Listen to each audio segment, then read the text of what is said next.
कहानी नागिन का बदला। बहुत समय पहले की बात है। हिमालय की तलहटी में बसे नागवन गांव में अजीब अजीब घटनाएं घटने लगीं। लोग रात में सांपों के झुंड देखने लगे और कई बार पशु पक्षी अचानक गायब हो जाते। गांव के पास ही एक गुफा थी जिसे लोग नाग गुफा कहते थे।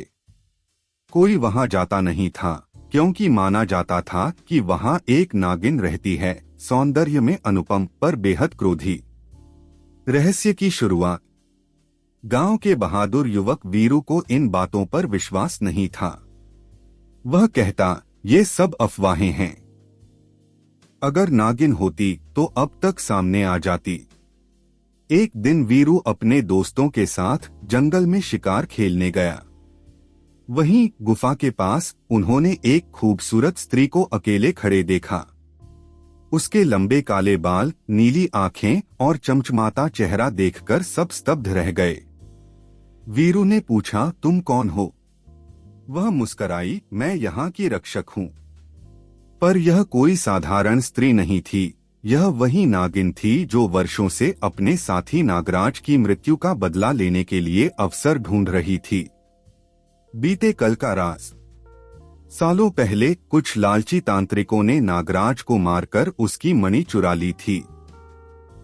नागिन ने तभी प्रतिज्ञा की थी कि वह तब तक शांत नहीं होगी जब तक उसकी मणि वापस नहीं मिल जाती और नागराज की आत्मा को मुक्ति नहीं मिलती। उसने वीरू को गहराई से देखा। तुम्हारे पूर्वज ही थे जिन्होंने नागराज को धोखा दिया था।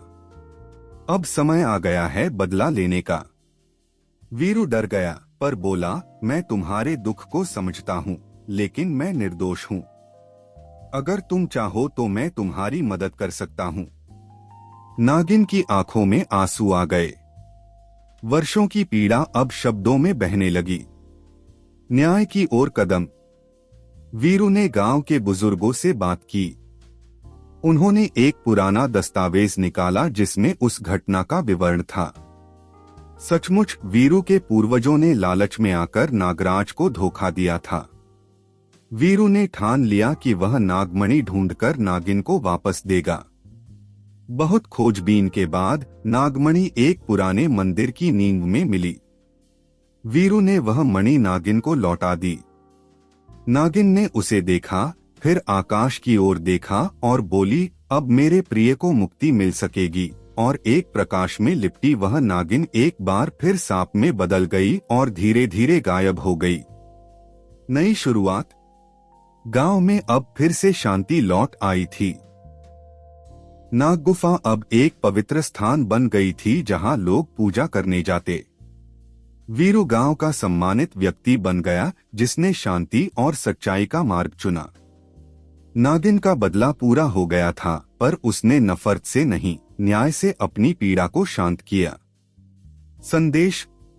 बदले की आग केवल तब बुझती है जब उसे समझदारी और सहानुभूति से शांत किया जाए। कहानी पसंद आए तो लाइक और सब्सक्राइब जरूर करें और मजेदार कहानियों के लिए जुड़े हमारे चैनल पर धन्यवाद।